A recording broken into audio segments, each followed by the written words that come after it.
قل هذه سبيلي أدعو إلى الله. Assalamualaikum warahmatullahi wabarakatuh. Alhamdulillah kita ketemu lagi di channel Pemberantas Kemaksiatan Kaum Muslimin.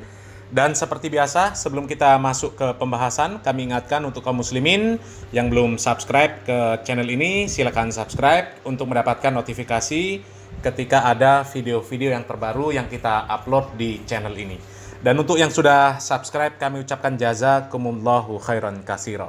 Dan kaum muslimin, pada video kali ini kami akan mengingatkan kepada kaum muslimin, terkhusus untuk para orang tua, ya. Berhati-hatilah di dalam memilih tempat pendidikan untuk anak Anda.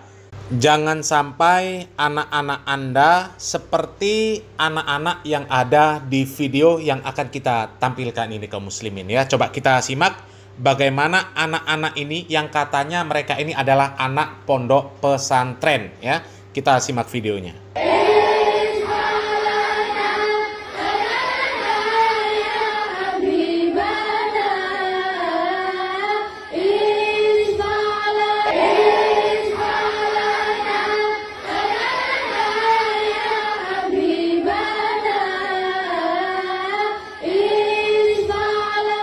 Tuh kaum muslimin, kalau kita salah memilihkan tempat pendidikan untuk anak kita, ya nanti jadinya akan seperti itu kaum muslimin, ya.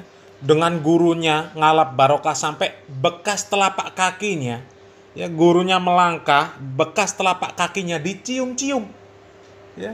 Kemudian bekas minum gurunya jadi rebutan. Katanya yang seperti itu barokah kaum muslimin. Innalillahi wa inna ilaihi raji'un. Ya, orang-orang alim, kiai, ustadz, buya, guru, kalau memang mereka ini ajarannya bagus, ajarannya itu sesuai dengan manhaj para salafus soleh, ajaran mereka ini sesuai dengan Al-Quran dan Sunnah, keberkahan kita itu ketika kita mengikuti apa yang mereka ajarkan. Bukan dengan mencium bekas telapak kakinya, rebutan bekas minumnya. Bukan seperti itu, ya. Adapun kita memuliakan supaya kita mendapatkan keberkahan, itu juga baik. Tapi cara memuliakan bukan seperti yang ada di dalam video tersebut.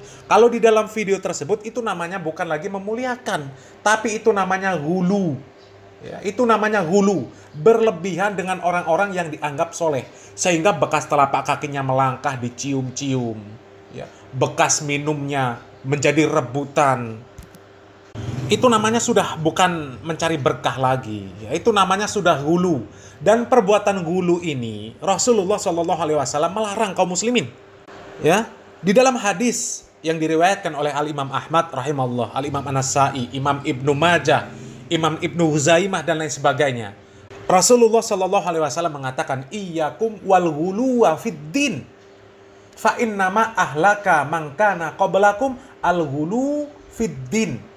Maka jauhilah oleh kalian, ya, sifat ghulu, sikap berlebih-lebihan di dalam beragama, karena sesungguhnya sikap ghulu ini sudah membinasakan orang-orang sebelum kalian.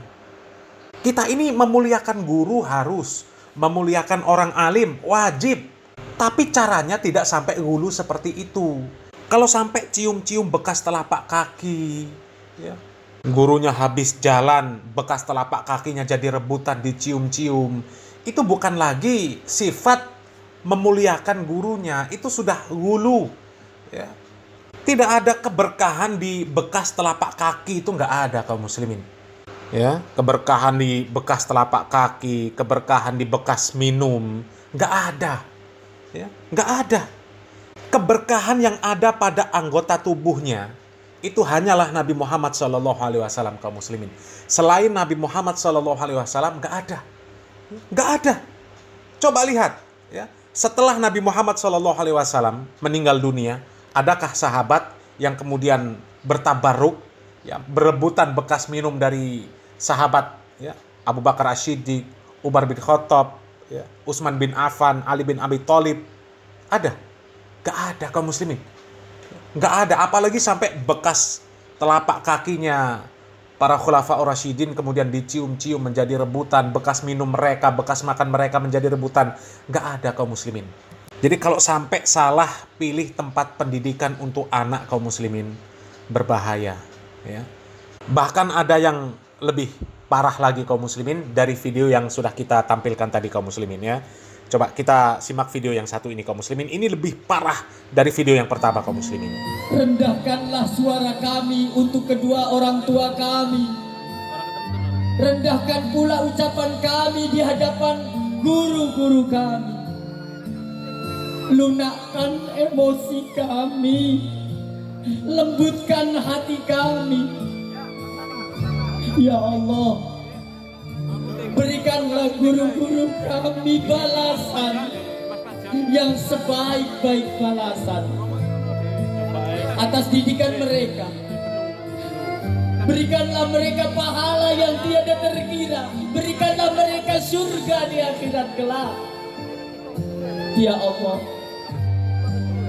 apa saja cobaan dan derita yang telah dirasakan orang tua kami. Nah kaum muslimin ya, ini lebih parah daripada video yang sebelumnya kita tampilkan tadi kaum muslimin ya. Kita lihat ya, santriwati perempuan bersalam-salaman dengan guru-guru yang laki-laki ya, kemudian sambil sujud cium kaki gurunya kaum muslimin. Coba, apa nggak parah ini namanya kaum muslimin? Ya, ini sudah pelanggaran syariat Islam. Ditambah lagi itu yang jaga banser. Coba ya. Kan ada banser yang jaga itu kaum muslimin. Dijaga oleh banser yang seperti ini kaum muslimin. Jadi kita harus hati-hati betul memilihkan tempat pendidikan untuk anak kita. Ya, apalagi pesantren kaum muslimin. Yang kita berharap ketika kita memasukkan anak kita ke pondok pesantren tersebut, anak kita mendapatkan pendidikan agama yang baik. Tapi ternyata bukannya mendapatkan pendidikan agama yang baik, justru diajarkan untuk melanggar syariat Islam. Coba yang seperti ini kaum muslimin, ya, yang dilakukan oleh gufron, kemudian dijaga oleh banser itu. Itu kan pelanggaran syariat Islam kaum muslimin. Laki-laki perempuan yang bukan mahram bersalam-salaman, apalagi sampai mencium kaki. Ini kan parah kaum muslimin namanya. Ya. Nabi Muhammad SAW mengatakan, ya, lebih baik kepala seseorang itu ditusuk dari pasak dari besi daripada menyentuh wanita yang tidak halal baginya. Ya, sementara anak perempuan bersalam-salaman dengan guru-guru laki-laki sampai cium kaki. Ini kan pelanggaran syariat Islam. Ya, jadi harus berhati-hati kaum muslimin. Bahkan juga sempat viral kemarin kaum muslimin, anak sekolah madrasah ibtidaiyah. Ketika ada acara di sekolahan mereka, ya, mereka diperintahkan untuk joget-joget kaum muslimin. Na'udzubillah min dzalik. Ini videonya ini kaum muslimin ya. Ini video pernah viral kaum muslimin beberapa bulan yang lalu. Ya, meskipun pengurusnya kemudian memohon maaf atas kejadian tersebut ya. Mereka memohon maaf atas kesalahan yang sudah mereka lakukan. Dan mereka memohon maaf itu kan karena viral. Seandainya tidak viral, belum tentu mereka mengklarifikasi, belum tentu mereka mengakui kesalahan yang seperti itu kaum muslimin. Ya, seperti si gufron itu, ya, meskipun sudah viral videonya, tetap tidak mengakui bahwa itu adalah sebuah kesalahan. Ya, bahkan banser juga masih terus mengawal si gufron kaum muslimin. Ya, dan tentu kita tahu kaum muslimin, ya, mereka dari kelompok-kelompok mana kaum muslimin, mengaku yang paling ahlu sunnah wal jamaah, paling benar, selain mereka salah, tapi ternyata isi dari pondok pesantrennya seperti itu kaum muslimin. Na'udzubillah min dzalik ya. Makanya pilihlah pondok pesantren yang di sana kita tahu tidak diajarkan sesuatu yang melanggar syariat Islam, ya, tidak dilakukan sesuatu yang melanggar syariat Islam, apalagi diajarkan, ya, laki-laki perempuan dipisah, ya. Ya, meskipun antara santriwati dengan ustadz, ya, dengan guru nggak boleh bersalaman, ya, santriwati dengan guru dengan ustadz, apalagi sudah sekelas madrasah sanawiyah, ya, madrasah aliyah, nggak boleh karena mereka sudah dewasa. Kalau sebatas anak-anak PAUD, itu masih dimaklumi lah kaum muslimin ya. Tapi kalau sudah mereka ini sudah tahap madrasah sanawiyah, madrasah aliyah, itu sudah tidak boleh lagi. Ya, tidak boleh menyentuh laki-laki yang bukan mahram dia. Jadi orang tua itu harus benar-benar selektif di dalam memilih tempat pendidikan agama untuk anaknya. Dan kami memberikan saran, ya, ketika memilihkan tempat pendidikan untuk anak Anda, ya silahkan pilih pendidikan-pendidikan yang bermanhaj salaf kaum muslimin. Insya Allah anak Anda akan diajarkan agama ini sesuai dengan manhaj para salafus soleh ya. Jauh dari perbuatan syirik, tahayul, bid'ah, dan khurafat ya. Mudah-mudahan bermanfaat. Barakallahu fikum. Wassalamualaikum warahmatullahi wabarakatuh. Apabila seorang memberikan atau meletakkan anaknya di suatu pendidikan yang di situ justru anaknya dibiasakan dengan pelanggaran agama. Sementara tujuan utama kita memberikan pendidikan kepada anak kita adalah agar dia menjadi hamba yang taat kepada Allah dan Rasul-Nya.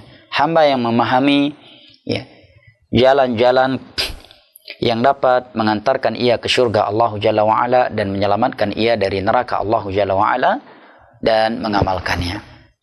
Nah, karena Ayyub As-Sakhtiyani rahimahullahu ta'ala, seorang ulama tabi'in, menyatakan min sa'adatil hadath an yuwaffiqahu Allah li'alimi sunni fi awwali amri. Tanda seorang anak itu akan bagus masa depannya, akan selamat masa depannya adalah Allah Jalla wa'ala memberikan taufik kepadanya untuk belajar kepada alim sunnah di saat dia masih kecil. Dan pendidikan yang disampaikan kepada anak kecil itu akan benar-benar menancap dan sulit untuk dikeluarkan kembali darinya. Jangan seorang berkata, insya Allah nanti setiap libur akan saya bersihkan akidah-akidah rusak yang diajarkan, yang telah diajarkan kepadanya di sekolahnya tersebut. Ya, andai kata bisa, kalau sempat dia mati duluan dan dia membawa akidah yang menyimpang tersebut.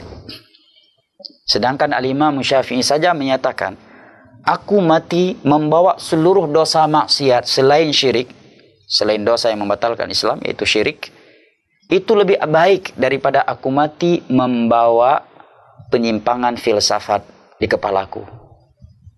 Artinya apa? Artinya mati dengan membawa syubhat, hasil dari akidah menyimpang yang disampaikan kepada dia, ini adalah dosa yang sangat besar. Sampai-sampai Imam Syafi'i menyatakan, aku mati bertemu dengan Allah membawa dosa seluruh maksiat selain syirik, itu lebih aku cintai daripada aku mati membawa syubhat ilmu filsafat. Ini menggambarkan kepada kita betapa hati-hatinya ulama salaf di dalam menuntut ilmu agama dan memberikan pendidikan kepada anak-anak mereka. Maka kewajiban orang tua dalam hal ini adalah ya memberikan pendidikan yang sesuai dengan Al-Quranul Karim dan hadis-hadis Nabi SAW dengan pemahaman para salaf untuk anak-anaknya, karena itulah pendidikan itulah yang akan menjadi atau mengantarkan anaknya ke surga Allah Jalla wa'ala. Wallahu a'lam bishawab.